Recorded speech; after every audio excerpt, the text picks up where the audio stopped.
"Hey, mop boy. Think you could teach my cadets how to dodge?" Staines, the voice sliced through the echoing gym like a blade drawing laughter from the row of young soldiers lined up along the mat. Fluorescent lights hummed overhead, washing the training center in a hard white glow. Lieutenant Mason Briggs stood at the center of the room, arms crossed, his combat boots planted like roots, the smirk on his face sharp enough to cut through metal. At the far end of the gym, Jack Rourke kept his gaze low. He dipped the mop into the bucket, wrung it out, and moved silently across the floor, each stroke steady, precise, like muscle memory from a life no one here knew he had. Briggs took a step forward, voice louder now. "Come on, man. I bet you've never even thrown a punch. Unless it was at a ketchup bottle in the mess hall." More chuckles. Nervous ones. The kind people let out when they're not sure which side they should be on. Jack said nothing. He focused on a scuff mark near the wall, one that had been there for 3 days. Probably a boot drag from someone trying to make an impression on their first day. Across the room, Private Lucy Carter narrowed her eyes. She'd seen Jack before, quiet, always around, never in the way. Just the janitor. But something about the way he moved tonight. Something about the way he didn't flinch. "Lieutenant," she said softly, "maybe we should keep training. It's late." Briggs didn't even look at her. "You worried about your boyfriend's feelings, Carter?" She blushed, looked away. The others chuckled again, but more uneasily now. Briggs kept his eyes on Jack. "What's the matter? Janitor Floor got more fight than you do." Jack paused, slowly straightened up. He looked toward Briggs, not with anger, but with a kind of unsettling calm. "I'm just here to clean," he said, voice even low. "You do your job. I'll do mine." Briggs grinned. "Is that what you call it? Cleaning?" "Because all I see is a man pretending not to exist." Something in the room shifted. The laughter stopped. Jack's grip tightened on the mop handle, but just slightly. Enough for Lucy to notice. She stepped forward. "Sir, this isn't right." Briggs turned toward her, his tone flat now. "You want to question me?" Private Lucy hesitated. "No, sir. I just think, good." "Then shut up and learn something." He turned back to Jack. "Actually, you know what? Maybe you can help. We're working on defensive reaction drills. Thought it might be fun to demonstrate what happens when a man with 0 training walks onto a mat." Jack turned back to his bucket unmoved, not interested. Briggs took a few slow steps forward, his boots thudding across the mat. "I think you are." He stopped just short of Jack. In fact, he said, voice dropping, "I think you've been watching us for weeks, wishing you had a place on this mat." "Am I right?" Jack looked up. Finally. There was a flicker, just a flicker of something behind his eyes. Not anger, not fear. Wait. Then he said, calm as a winter field, "This mat, it used to mean something." Briggs raised an eyebrow. "Used to," Jack nodded. "Back when men stood on it to learn, not to perform." A sharp inhale rippled through the room. Lucy looked between the two men. Briggs standing tall, proud, mocking. Jack. Quiet, weathered, unshakable. Briggs took one step closer. "All right then. How about we learn something right now? And without warning, without permission." He reached out and pushed. Just a nudge. Barely more than a tap. But Jack didn't move. Not an inch. His boot stayed rooted, his spine straight. It was like pushing a brick wall. Briggs blinked. Jack looked at him. Not confrontational. Just present. "Careful, Lieutenant," he said softly. "You might slip on your own ego." The room held its breath. Lucy covered her mouth. A couple of cadets glanced at each other, uncertain whether to laugh or be impressed. Briggs's face flushed. "You think you're clever?" he growled. Jack leaned on the mop handle, the faintest smile touching the corner of his mouth. "No," he said. "I think I'm tired. Briggs took another step and now chest to chest, tired of what Jack looked past him toward the line of watching soldiers. Some were no older than his daughter, all of them looking for something an example, a leader, of watching boys confuse loudness with strength. For a long second, Briggs didn't speak. Then he stepped back, let out a short laugh, and clapped his hands once. All right, show's over. Everyone hit the showers. But no one moved. Not yet. They were still watching Jack, still wondering why their hearts were beating just a little faster, still asking themselves one question. Who is this man? And why did a push that light feel like the beginning of an earthquake? The storm didn't come all at once. It never did. It crept in, quietly settling first in the hallway outside the gym, then in the thin air inside the maintenance room where Jack Rourke stood, washing his hands at a rusted sink, the soap barely lathering. His reflection stared back from the scratched mirror above the basin, creased face, steady eyes, tired hands. The echo of that shove still pulsed through his chest, not from pain, but from something far older. A memory awakening, a pulse in the bones, a door unlocking that he'd welded shut years ago. Behind him, the door creaked open. Dad Jack looked up, caught Emma's voice before her reflection appeared behind his own. She stood in the doorway with a paper bag in one hand, a knit beanie pulled over her curls. There was something in her stance, half defensive, half hopeful, that reminded him of her mother. I brought dinner, she said, lifting the bag slightly. Didn't want you eating out of that vending machine again. He dried his hands and turned. You didn't have to. I wanted to. Emma walked in, setting the bag on the counter.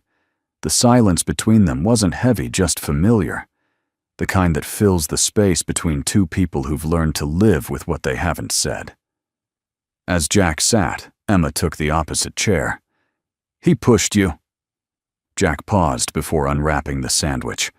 Not the first time someone has. Yeah, but this one was different. He did it in front of people, on purpose. She leaned forward, eyes sharp. You didn't even flinch. He stared at the sandwich like it might answer for him. Emma waited, but when he said nothing, she pushed again gently, but with steel underneath. Dad, why do you let people treat you like that?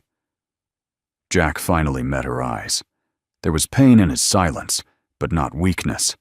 Something deeper. Like grief that had been folded and worn so long it became part of his skin. Because some men use power to feel big, he said, and some men only look small when they use it. Emma tilted her head. That's poetic. But it's not fair. Jack's gaze softened. Fair doesn't keep you alive. Knowing when not to fight. Sometimes that does. She studied him. Did you know him, Briggs? No, I mean, did you know someone like him back then? Jack didn't answer right away.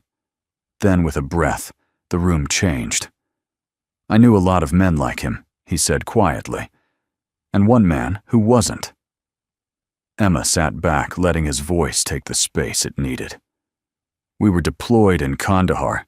I was a combat instructor, ran point on hand-to-hand for Black Ops units. There was a kid in my unit, real firecracker. Tony Rodriguez, fast, smart, mouthy. Reminded me of someone I didn't want to remember. Yourself, Emma asked. Jack smiled. Just a flicker. Something like that. He leaned forward, hands clasped. One night during rotation downtime, Tony and I sparred. It wasn't supposed to mean anything, just muscle memory. But there were comments from the sidelines about who was tougher, who looked more American, who didn't. Emma swallowed. Racial slurs. He nodded once. And his throat caught. I lost focus. I lost control. I threw harder than I should have. Tony didn't dodge in time. He hit the floor wrong, cracked his skull on the edge of a reinforced mat. He never woke up. Emma's hand flew to her mouth. Jack looked down. The official report called it an accident. But I knew better. My anger didn't come from the fight. It came from not standing up when it mattered, from letting the wrong voices get inside my head. I swore I'd never step onto a mat again. Emma whispered. You walked away. I buried everything I was. Changed my name. Moved states. Found a job where no one asks questions, where no one expects strength. He looked up. But today, something cracked. That kid. Briggs. He poked at the right scar. Emma was quiet for a moment. Then, softly, Is that why Mom always said you were protecting us from yourself? Jack turned away. That hurt more than any shove. She was right, he said. And wrong. There was a long pause. Then Emma reached into her coat pocket and pulled out a folded newspaper clipping. She laid it on the table gently. I found this in an old box of hers last year. I didn't know who Ghost Wolf was, until tonight. The photo was faded, but unmistakable. A younger Jack, lean, lethal, unshaven, stood between two Delta Force soldiers, bruised but smiling after a sparring exhibition. His eyes were different, wilder, sharper, sadder. Jack stared at it like he was looking at a ghost. Why didn't you show me this before, he asked. Because I was waiting for the man in the photo to come home. Her voice didn't tremble, but Jack's heart did. Outside, the wind pressed against the building, whistling through the old seams. It felt colder now, or maybe just real. You think he still exists? Jack asked. I think Emma said, rising to her feet. He never left. He just forgot how to stand. She grabbed her coat, then turned back to him. Dad, you may have left the mat, but the mat never left you. And then she was gone, leaving Jack alone in the room, with nothing but a memory, a mop and a mirror that finally showed the face he'd tried to forget. A man who once taught soldiers how to fight, and was now being asked by his own daughter to remember how to stand. Morning arrived wrapped in fog, the kind that made Fort Ridgeline look less like a base and more like a memory. The asphalt was damp. The flag flapped listlessly on its pole. Somewhere in the distance, a whistle blew. But inside the gym, the air felt heavier than weather. It felt like something waiting to break. Jack Rourke pushed open the side maintenance door with his shoulder mop handle slung across his back like an old rifle. He was earlier than usual, and that wasn't lost on the soldiers already gathering. Private Lucy Carter noticed first. He moved differently today. Not faster or slower, just heavier. Like a man carrying something invisible but sharp. She turned to her friend, Private Singh. You see him? Singh glanced up. The janitor. Yeah, he's here before everyone. He's not just the janitor, she murmured. Not anymore. Across the room, Lieutenant Mason Briggs paced the center of the mat like it belonged to him. And for most of his career, it had. But something about yesterday's moment, the shove that didn't land, the silence that followed, stuck to him like a burr under the skin. He had laughed it off last night, told the boys it was a fluke, that the janitor probably didn't even realize how lucky he got. But luck doesn't make you feel like you hit concrete. Briggs glanced toward the janitor now, who was setting up the corner mats. Calm, quiet, detached. That calm infuriated him more than any insult could have. He barked toward the group. Everyone pair up. Defensive drills, counter pivots and arm traps. And someone get me Carter. Lucy stepped forward. Sir, he pointed to the center. You're with me. There were murmurs, half anticipation, half anxiety. Briggs didn't usually spar with the lower ranks, let alone a young woman. But Lucy had proven herself technically sharp. Still, this felt different. She stepped into position. Briggs adjusted his stance, then lowered his voice. You've been watching him? Lucy blinked. Sir. You know who I mean. She said nothing. Don't fall for the mystique. You watch too long from the shadows, and you'll start confusing dust for glory. She met his eyes. Is that what you see in him, Dust? He smirked. I see a man who didn't make it. A man who hides behind a mop because the mat didn't want him anymore." Lucy's jaw clenched, but she held the stance. Briggs came at her quickly, too quickly. She dodged the first move, countered the second, but the third landed a light sweep to her legs that sent her to one knee. He extended a hand to help her up. She took it, then said quietly, "Maybe he's not the one hiding." Briggs froze. His hand lingered in hers for half a beat too long. Then he pulled away, turned sharply, and barked, "Everyone reset." 10 push-ups now. Across the room, Jack had been watching. Not obviously, not openly, but watching. He returned to the storage room but left the door cracked just an inch. He could still hear it, the same tones, the same patterns. He'd heard it 100 times in the field. The way some men dressed dominance as discipline. The way they tested the boundaries of others under the banner of respect. He had once been one of them. Until Tony Rodriguez. Until the funeral with no salutes. Until a daughter who cried in her sleep. Jack sat down on the crate marked "Floor Wax." Military grade ran a hand through his hair and whispered to no one. "There are lines you don't cross." He didn't mean the push. He meant the silence that followed it. Because silence in the wrong hands isn't peace. It's complicity. Just then the storage door opened. Lucy stood there. She hesitated before stepping in. "Sorry, I saw you walk in." Jack gave a small nod. "You don't have to apologize for looking." She stepped closer, arms crossed. "Why don't you do something about what? You know what?" Her voice was low and tense. Briggs. The taunting. The way he tests people just to break them. Jack looked at her. For the first time, really looked. "You ever seen a dam break?" he asked. She frowned. "No. You don't see it right away. Cracks show up slowly. Everyone thinks it's holding. But one day, under just the right pressure," he held out his hand, fingers slightly parted. "Everything gives." She stared at him. "Are you the dam I was?" he said. "Then I became the river." Lucy's voice trembled. "He's crossing lines. He's using your silence like permission." Jack stood slowly, every movement deliberate. "Then maybe it's time I spoke." They stood in silence a moment longer. Then Lucy asked. Why now Jack looked toward the open gym doors, where voices still echoed over impact and instruction. "Because someone else is watching now," he said. "Someone who thinks silence is safety. And she's wrong." Lucy followed his gaze. Emma. She was standing just outside holding a folder and watching her father through the glass. Her eyes were steady, not afraid, not angry, just waiting. The gym buzzed with energy that afternoon, but it wasn't from the drills. Something else crackled in the air, unspoken, unmeasured, undeniable.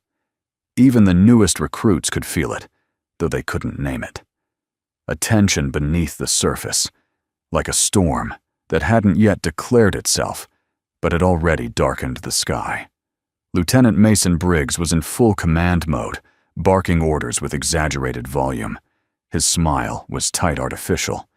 He knew eyes were on him, not with admiration anymore, but calculation.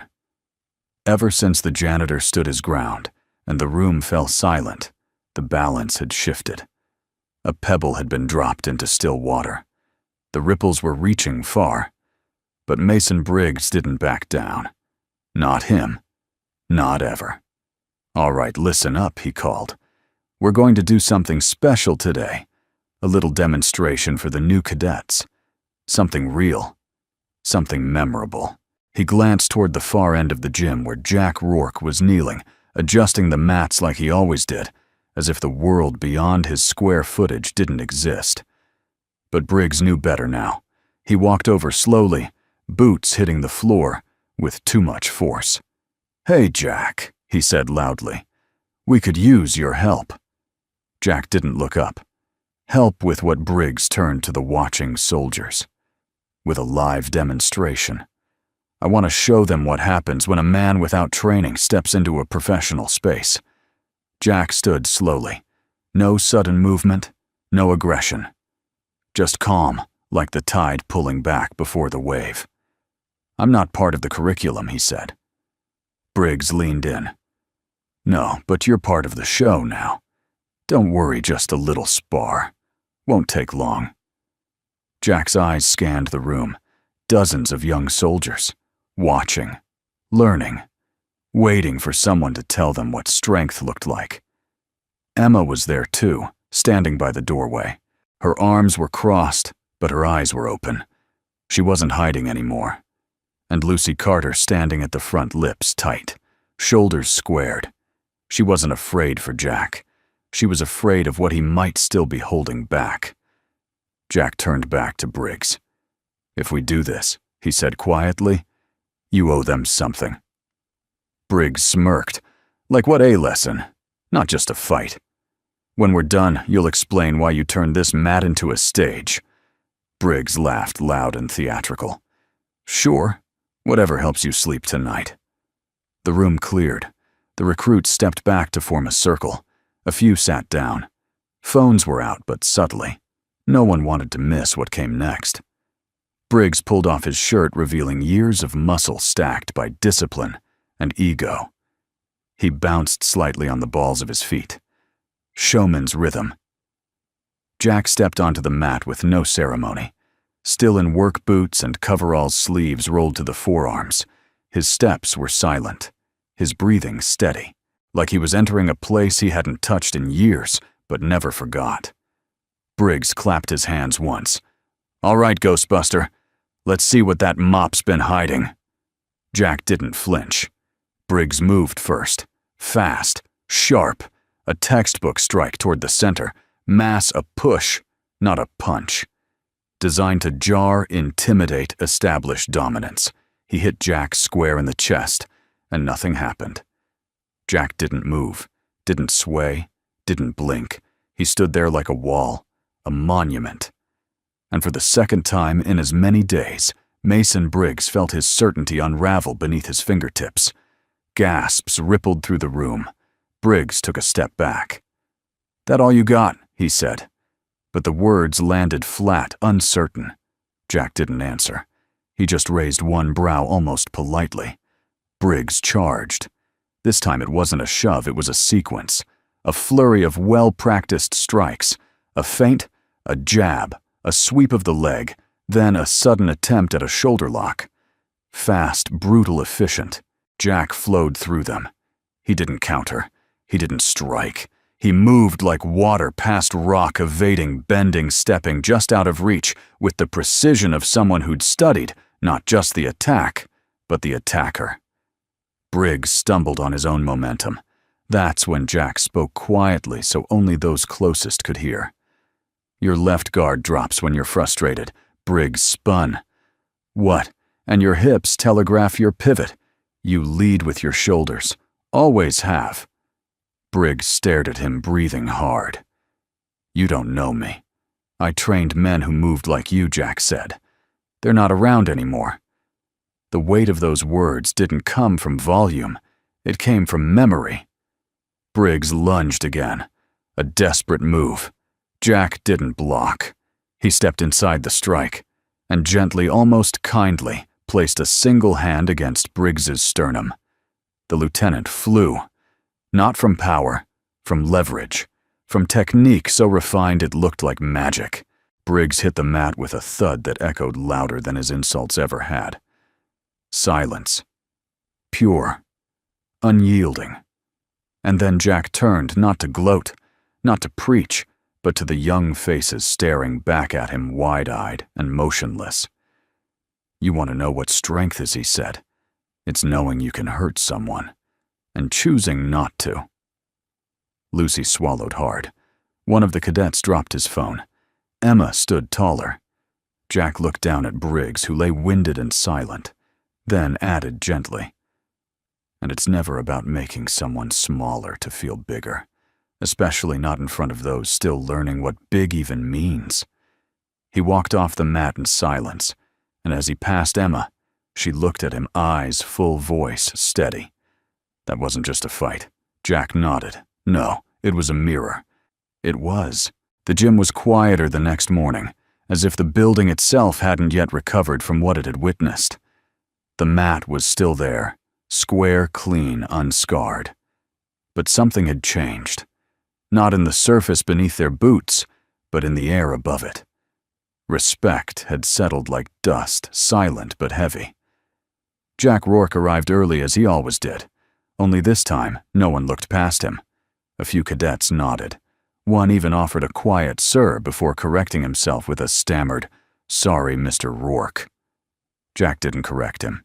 He just mopped the floor slow and steady the same way he always had. It wasn't the tool that mattered. It was the intention. Across the gym, Lucy Carter sat alone, notebook open, flipping through her combat psychology notes. But she wasn't reading. She was watching Jack, her pen tapping gently against the page. Eventually, she stood and crossed the room. "You ever think about teaching again?" She asked, her voice soft but curious. Jack looked up, unfazed. "I taught once. Cost me more than I wanted to pay." Lucy folded her arms. "That's not what I asked." He studied her eyes, steady. "Why do you care?" She paused before answering. "Because half the people in this gym think strength means how loud you hit. But yesterday, you taught us something else, and I'm not sure anyone else here can." Jack went back to mopping. "You learn more from silence than from shouting, but most people aren't ready to listen." Lucy smiled slightly. "Then make them ready." Before Jack could respond, the gym door opened. Colonel Adams. He didn't announce himself. He didn't need to. He walked with the slow deliberation of someone who'd seen wars and knew the quiet after them was always louder than the noise inside. He stepped onto the mat, turned to face the assembled cadets who had begun to form ranks without needing to be told. Jack stood aside. Mop paused mid-stroke. Adams didn't raise his voice. What happened yesterday, he said, wasn't just a sparring session. It was a reckoning. No one breathed. Too many of you are training to fight, without ever asking why you fight. His eyes scanned the room, slow, deliberate. Then they landed on Briggs, who stood at the edge, arms folded, chin slightly lowered. "I've seen soldiers break bones and think they've won. I've seen men walk away from a fight with their pride intact, but their character hollowed out." Then he turned to Jack.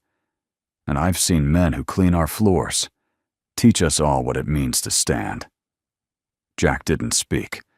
Adams continued. "You're all learning how to hit. That's easy. What's harder is learning when not to. And there are only a few men in this room who can teach that." The silence was thick now. Reverent. Adams stepped closer to Jack.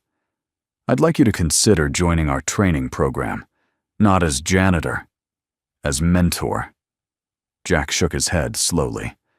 "I'm not that man anymore." Adams didn't flinch. "Maybe, but you're still the one they need." Lucy broke the stillness. "You told me once that silence teaches, but yesterday, you spoke, and every one of us heard." Jack turned to her, his eyes searching. "I didn't do it to inspire," she nodded. "You did it to protect. That's exactly why it matters." Jack sighed, the kind that doesn't just release breath, but ghosts. He looked down at his boots. Still worn, still stained, still standing. "You think they'll follow someone who mops floors?" Adams smiled just barely. "Only if they're smart enough to understand that dirt doesn't mean weak. It means you've been close to the ground, that you've fallen and stood again." Jack stared at the mop handle in his hand. Then slowly he set it aside. A quiet murmur swept through the cadets, not of surprise but of something deeper. Respect. Briggs stepped forward, tentatively. He looked smaller today, stripped of the armor of arrogance. He cleared his throat. "Jack." "Mr. Rourke." I owe you an apology. Jack raised an eyebrow. You owe them one. Briggs glanced at the room, at the faces he'd once barked over, then back at Jack. I was wrong. About strength. About you. Jack didn't nod, didn't offer a handshake. He just said, then prove it. Every day. Briggs nodded. I will. And for once he meant it. As the cadets returned to their drills, something in the room shifted again, not in tension this time, but in tone. The gym felt lighter, clearer.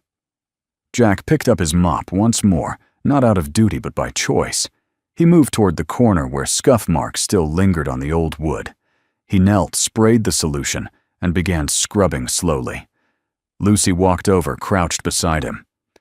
You know she said most people wouldn't choose to keep mopping after all that. Jack smiled faintly. That's because most people still think the floor is beneath them. She looked at him. I think the floor remembers everyone who walks on it, she whispered. Jack didn't reply. He didn't have to. The late autumn wind rolled through the base that night, scraping across the barracks and rattling the windows like some forgotten song. Inside her room, Private Lucy Carter sat at her desk, laptop, open the glow, reflecting off a half-filled journal. The file on her screen read, Case Study Combat Psychology and Humility in Leadership. But she hadn't typed in 20 minutes. She was staring at a photo she'd found earlier, an old military archive. Jack Rourke, a decade younger, standing beside a soldier with his arms slung around Jack's shoulder, both men grinning. Alive. She hovered the cursor over the name beside the man, Rodriguez Anthony J. Tony Rodriguez. The name Jack had whispered when he thought no one was listening. Lucy closed the laptop. Some things couldn't be written in papers. Some truths deserved more than footnotes. Across base, Jack Rourke stood in the darkened gym lights, off only moonlight cutting across the floor like a memory. He stood in the center of the mat. No mop, no crowd, just the ghost of who he'd been and who he'd lost. His hands clenched and unclenched slowly. Not from anger, but memory. The kind that settles in the bones and never really leaves. He dropped to his knees, laid his palm flat on the mat. I'm sorry, Tony, he whispered. I should have walked away. I should have known better. The mat didn't answer, but something in the stillness felt like permission to keep breathing. Behind him, the door creaked. He turned. Emma stood there, arms wrapped around a jacket too thin for the wind outside. Her cheeks were flushed, her eyes tired. You don't have to haunt this place, she said gently. Jack rose slowly. It haunts me. Emma walked forward, her boots light on the mat. Mom used to say you talked in your sleep sometimes. Not words, just names. One night I heard you say, I told him to pivot, not rush. I was 8. I thought you were dreaming about football. Jack sat down on the edge of the mat. Emma joined him. He spoke without looking at her. It was a sparring session. Training rotation before deployment. Tony was quick, always too eager. I told him to pivot, wait for the opening. But he rushed in, took a clean punch, slipped. The back of his head hit the platform. I saw his eyes roll before his body hit the ground. Emma's voice was barely above a whisper. Was it your fault Jack didn't answer for a long time? Then, no. But it was my responsibility. She let that sit. Let it breathe. Then she said, Is that why you left? I didn't leave, Jack said. I disappeared. There's a difference. Emma turned to face him. I didn't need a ghost. I needed my dad. That one landed. He looked at her. Really looked, and saw not the little girl he'd tried to protect, but the woman who'd grown up in the quiet of his absence. I didn't know how to be both, he said. A soldier and a father. She nodded slowly. Maybe it's time you stopped choosing. The next morning, Jack walked into the administrative office clean-shaven in pressed civilian attire for the first time in months. Colonel Adams looked up surprised. That's either an old uniform or a new purpose? Jack smiled faintly. Let's call it both. He set a folded piece of paper on the colonel's desk. Adams raised a brow. What's this? My formal acceptance. Mentor role. I'll work under training ops, not command. I'm not coming back as a warrior. I'm coming back as what I should have been a long time ago. Adams leaned back. Why now Jack's answer came easy. Because silence teaches. But sometimes it also hides. And my daughter deserves a man who doesn't hide anymore. Adams stood and offered his hand. Welcome back, Ghost Wolf. Jack shook it. Just Jack is fine. That afternoon, a new training roster went up on the bulletin board. Beside the standard rotations, one new line stood out. Advanced Combat Ethics and Close Control Mentor, Jack Rourke Sievie. Lucy was the first to see it. She smiled quietly, then turned just in time to see Briggs reading the same list. He looked pale, uncertain. You going to sign up? She asked. Briggs hesitated, then nodded. Yeah. If I'm going to unlearn everything I did wrong, I might as well start from the guy who did it right. Lucy tilted her head. Funny. I don't think he thinks he did it right. Briggs looked at her more serious than she'd ever seen him. That's why I trust him now. That night, Jack returned to the gym. He rolled out a mat in the far corner, not under the lights, but near the shadows close to where he used to mop. He didn't call for students, didn't raise his voice. He simply began to move slow drills, patient forms.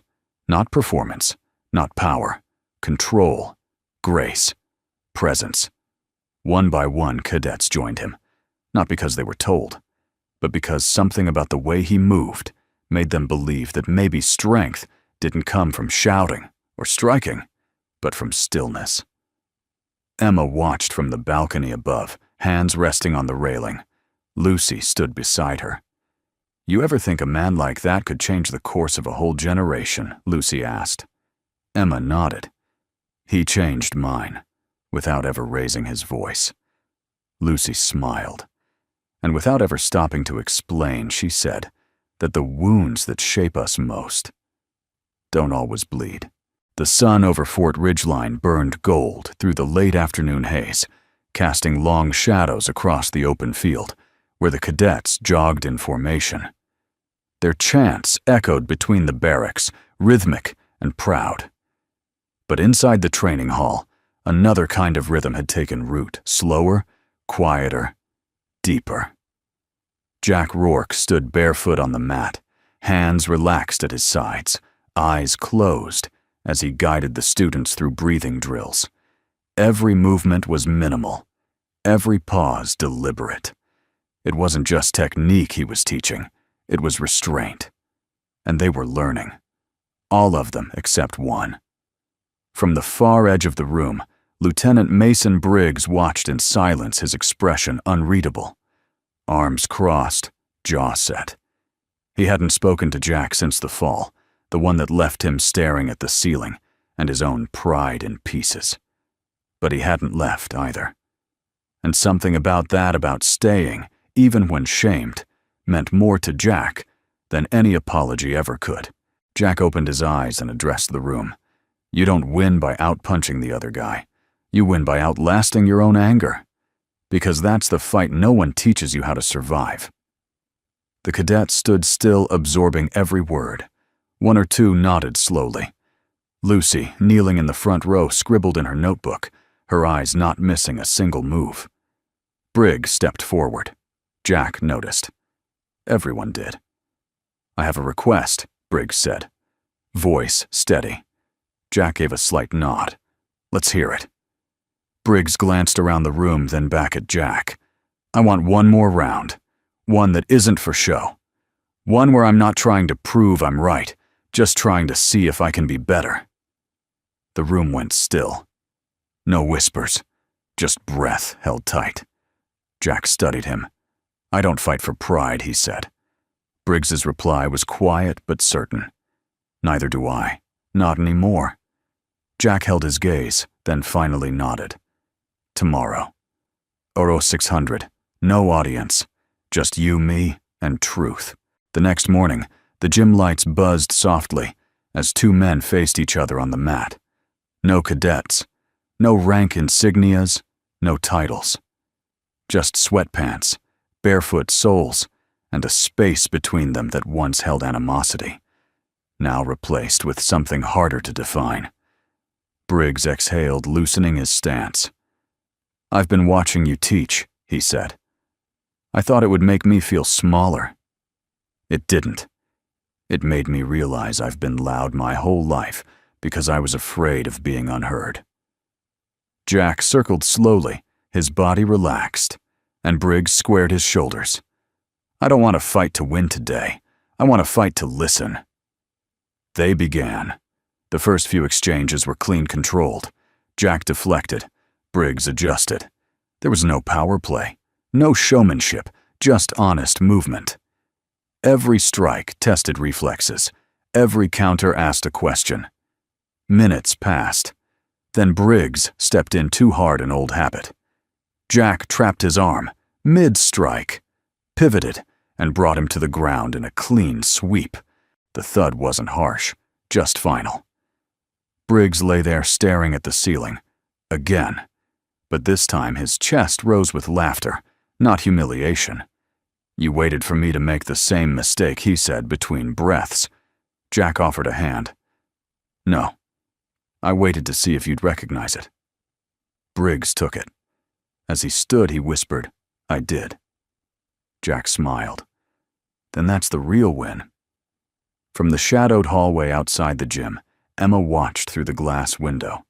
She hadn't meant to eavesdrop, but something about seeing her father not fight to dominate, but to elevate, stirred something in her chest. Lucy stepped beside her. "He's not who I thought he was," Emma said softly. Lucy nodded. "He's better." They stood together in silence, watching two men bow to each other, not out of ceremony but of earned respect. Then Lucy turned to Emma. "He still thinks he's just a man who used to be someone." Emma smiled. "That's because he doesn't realize yet.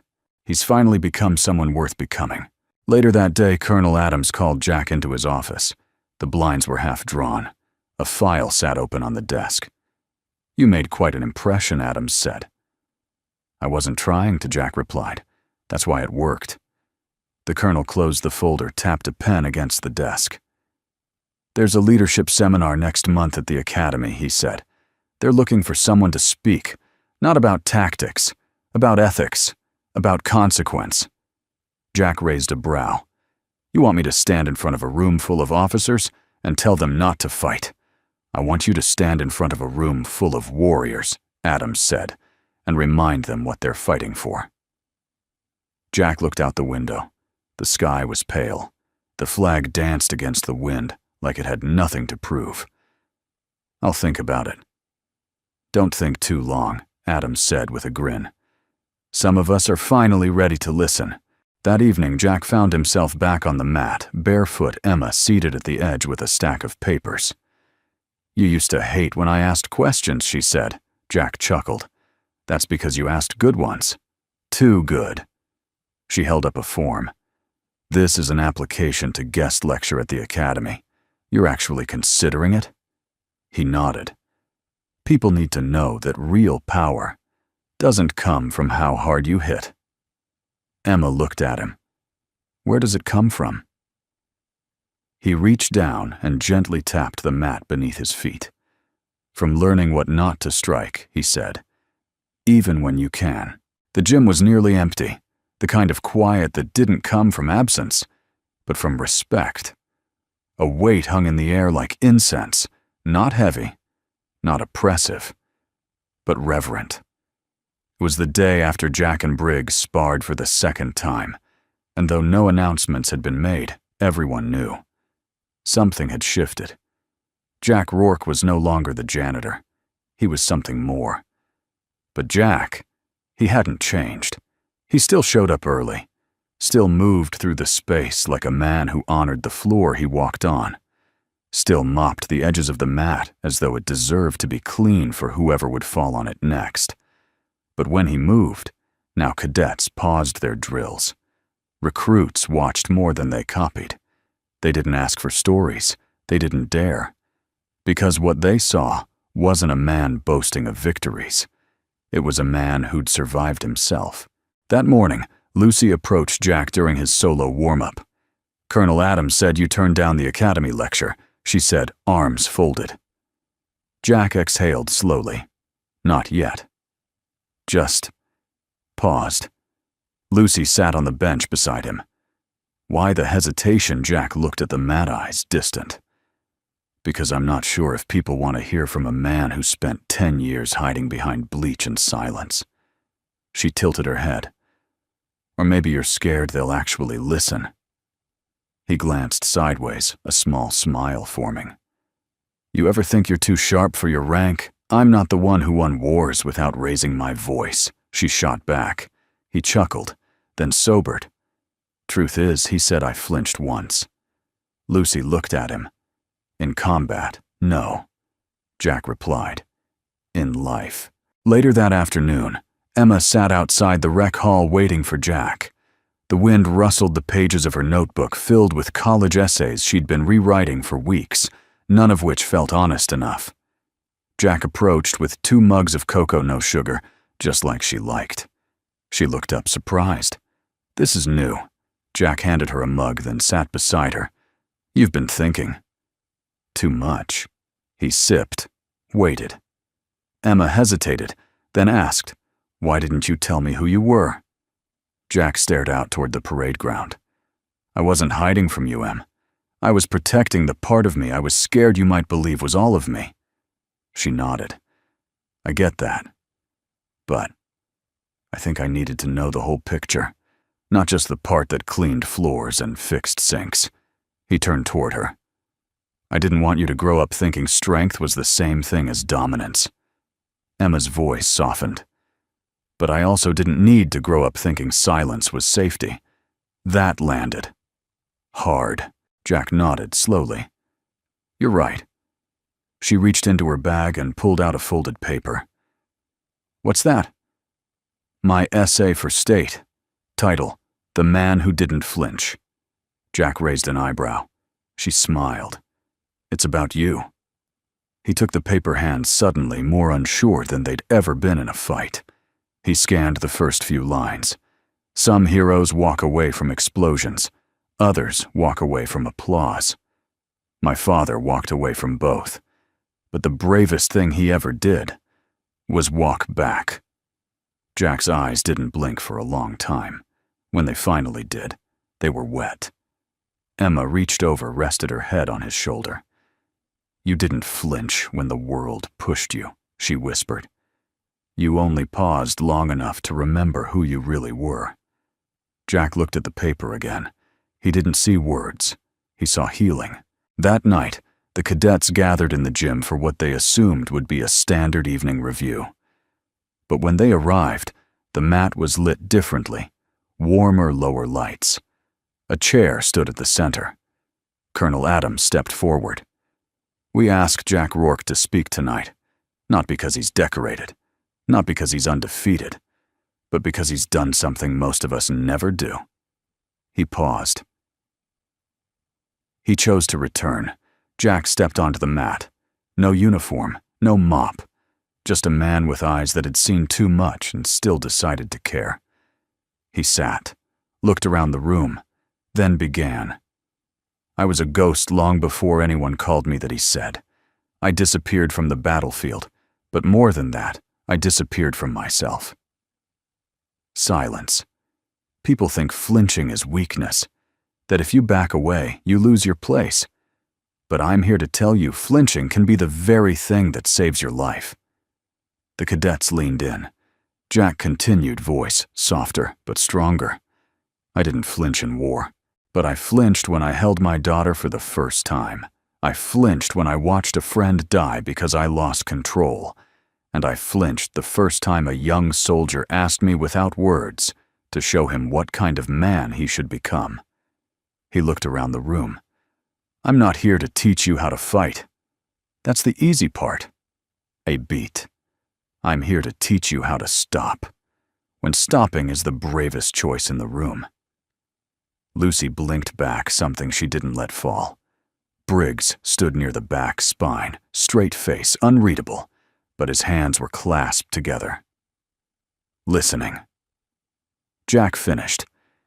You will be praised for being loud. You will be rewarded for aggression. But the world needs warriors who know that courage lives in stillness, and that not flinching starts in the soul. He stood. Nods rippled across the room, not out of obligation, but because something ancient had stirred inside each one of them. Jack stepped down. Emma met him at the side, her eyes glowing. Ready for that academy lecture, she teased.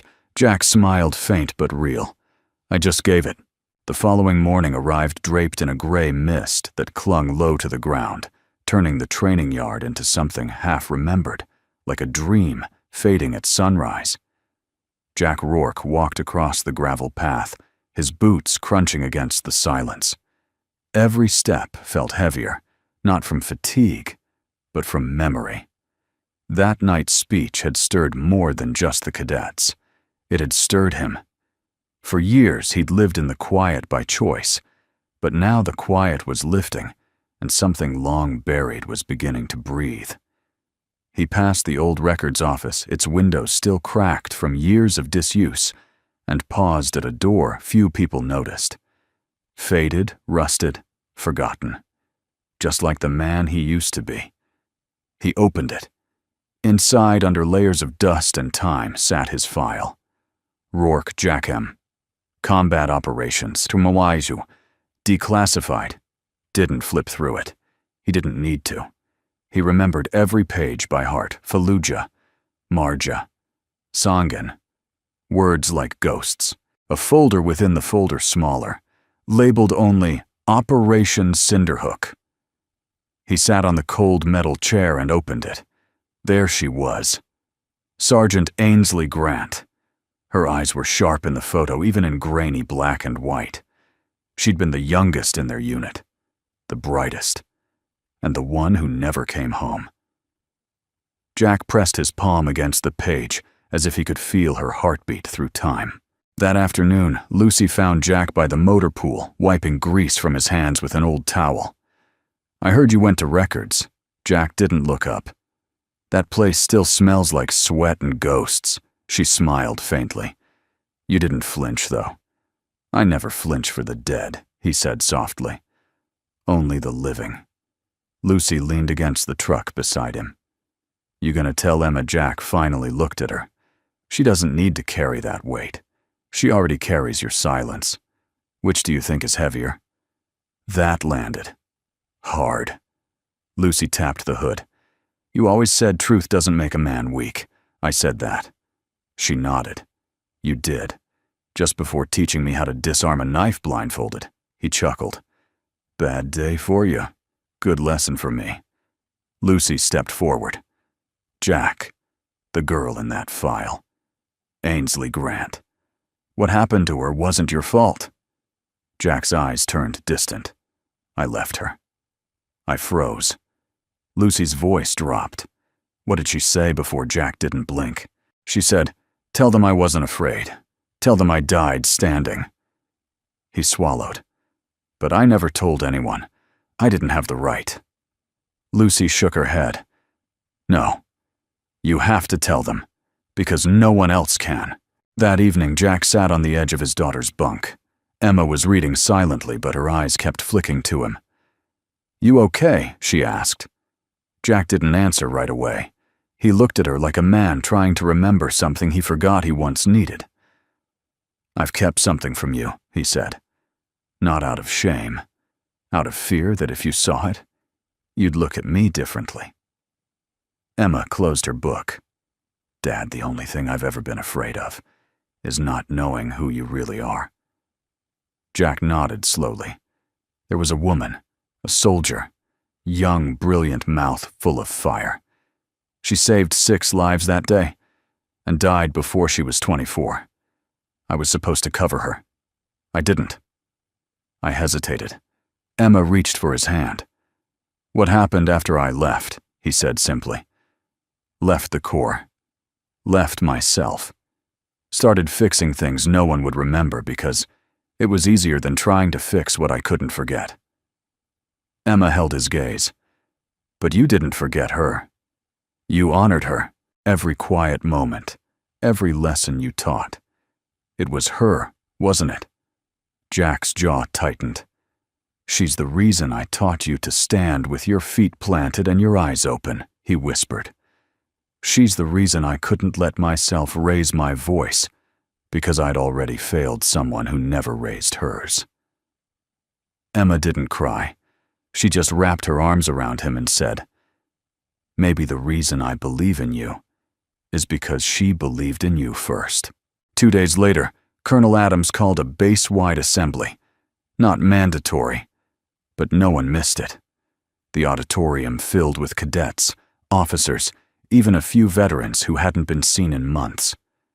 Jack stood backstage with Emma and Lucy, dressed in the same plain clothes he always wore, creased khakis, a black button-down sleeves rolled just enough to show the edges of his old service tattoo. Adams took the mic first. "Some stories don't come with medals," he said. "Some come with silence. But today we honor a man who carried a name most forgot, even though he never forgot ours." He turned.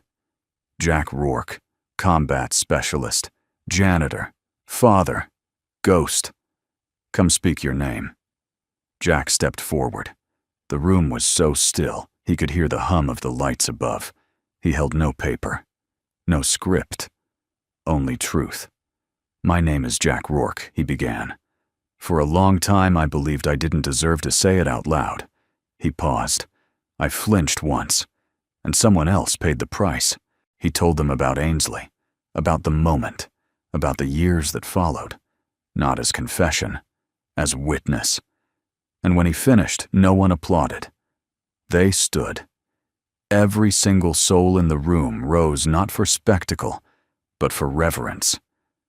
And in the back row, Emma clutched Lucy's arm, whispering, "He finally said her name." Lucy whispered back, and his own. The base had never felt so quiet, and yet never so alive. In the days following Jack's speech, a shift took place, not in policy, but in people. The cadets trained harder, but with more thought, more humility, more heart. Conversations changed. So did posture. Even the air in the gym felt different, like a weight had lifted and settled in equal measure. It wasn't about strength anymore. It was about why they were strong. Colonel Adams stood near the observation deck, arms folded, as he looked down at the main floor. Lucy Carter joined him, her expression soft, contemplative.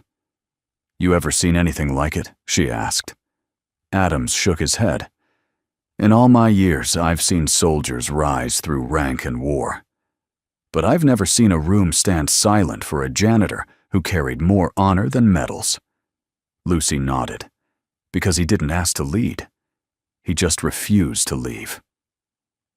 Down below, Jack stood on the mat again, not to fight, not to teach, but simply to be present. He was watching Emma spar with Briggs under Lucy's guidance. The two cadets circled one another, their movements sharp-focused. This time, there was no showmanship, no arrogance, just discipline. Briggs lunged. Emma deflected. A soft shuffle of feet, a clean strike. Jack smiled just a little. It wasn't pride in victory. It was pride in clarity. Lucy approached. "She's good," Jack said, not taking his eyes off Emma. "She's yours," Lucy replied. "And she knows it now." He looked at her, the words hovering on his lips. "I always thought I was protecting her by hiding the pain." Lucy folded her arms. "And she was always protecting you, by pretending not to notice." Jack chuckled. "Guess we both failed at that." "No," she said, shaking her head. "You both loved each other the best way you knew how. That's never failure." They stood in silence for a moment, the rhythm of training echoing around them. Then Colonel Adams stepped forward. "Mr. Rourke," he called. Jack turned instinctively, standing straighter. There's a new group of recruits arriving next month, Adams said. They'll need someone who understands more than strategy. They'll need someone who understands soul.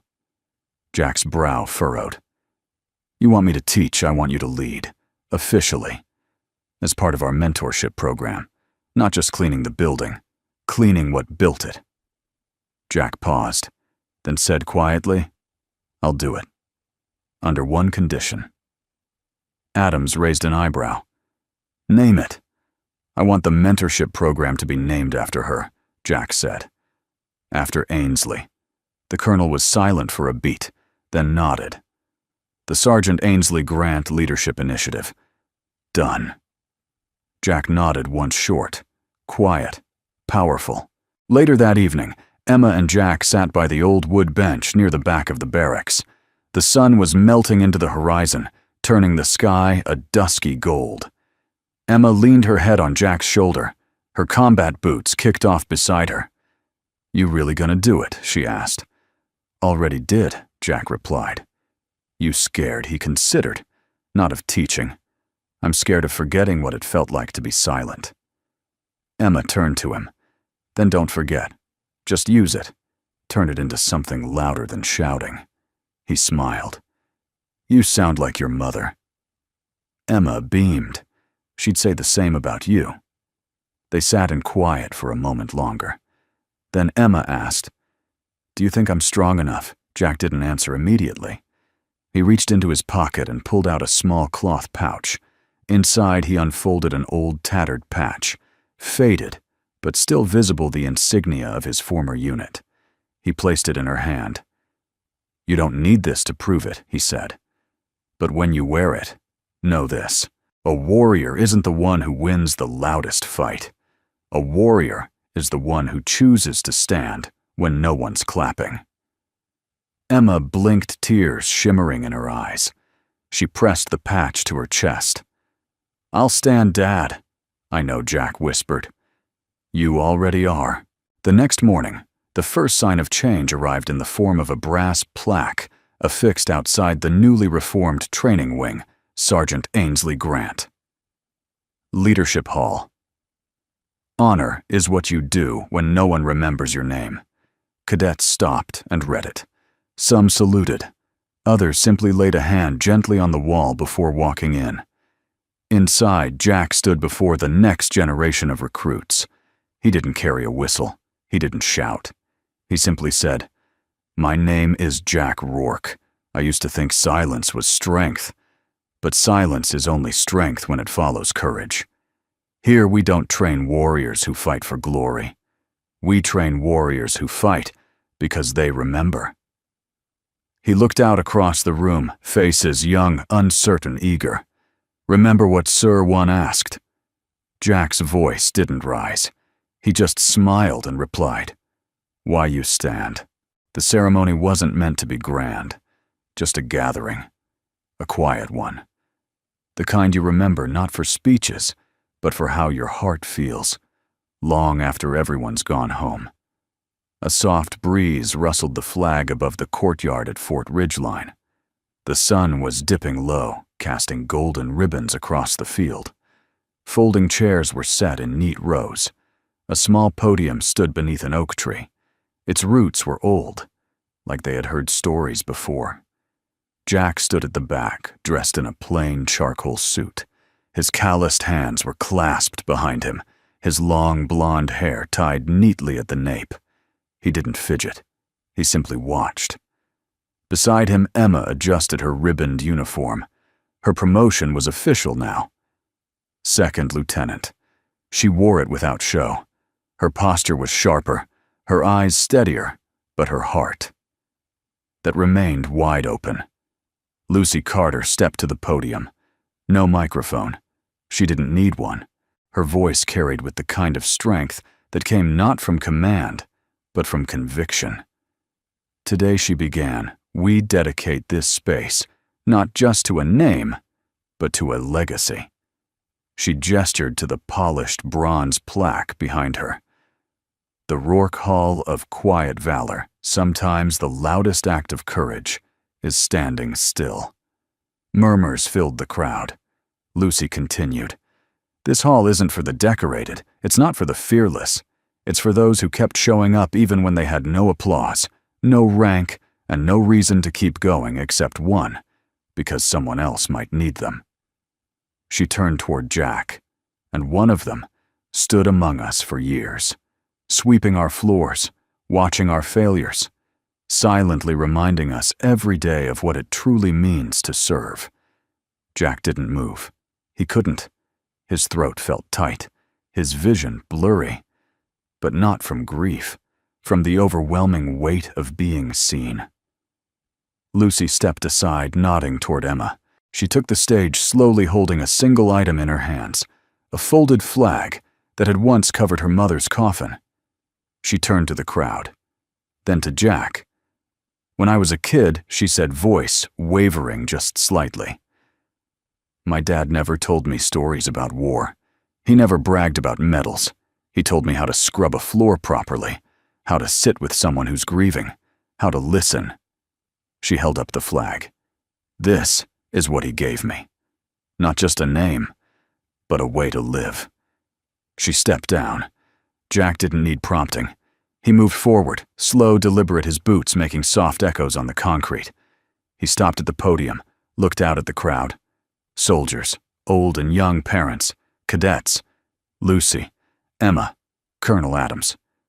No one spoke. Jack cleared his throat. Then, after a pause, he began. I never meant to be seen. And maybe that's why I was. The wind stirred gently through the leaves. I spent a long time thinking silence was a place to hide. But it's not. Silence is where truth waits. And when you're ready, it speaks. He looked at Emma. She taught me that sometimes the best way to fight for someone is to show them they're worth fighting for. He looked at Lucy. She reminded me that leadership isn't volume, it's presence. And then he looked to the whole crowd. So if you're here wondering if you matter, if what you do behind closed doors or in quiet corners makes any difference, let me say, this, it does. You do. Don't wait for permission to carry meaning. Just carry it. A hush fell, but not the kind of hush that asks for more, the kind that settles, that lands, that stays. Later that evening, after the crowd had gone, Jack sat on the old bench near the edge of the field. Emma joined him barefoot, now heels slung over her shoulder. They sat in silence, side by side. She nudged his arm. You ever gonna stop being humble? Jack smiled. Maybe when I stop having things to learn. Emma chuckled. So never, huh? He shrugged. Not a bad way to live. They watched the horizon. Then Jack reached into his pocket and pulled out a small cloth. Inside 2 patches, now his and Emma's, folded together. He handed them to her. Keep these, he said. But don't wear them to show you're brave. Emma looked at him. Then what for? To remember where your strength really lives. She held the cloth to her chest.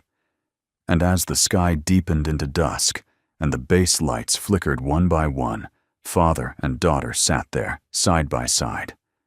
No medals, no spotlight, just presence. And sometimes that's all a warrior needs. Where are you watching from? We'd love to know. Drop a comment and tell us where in the world you're tuning in. It warms our hearts to see how far these stories travel.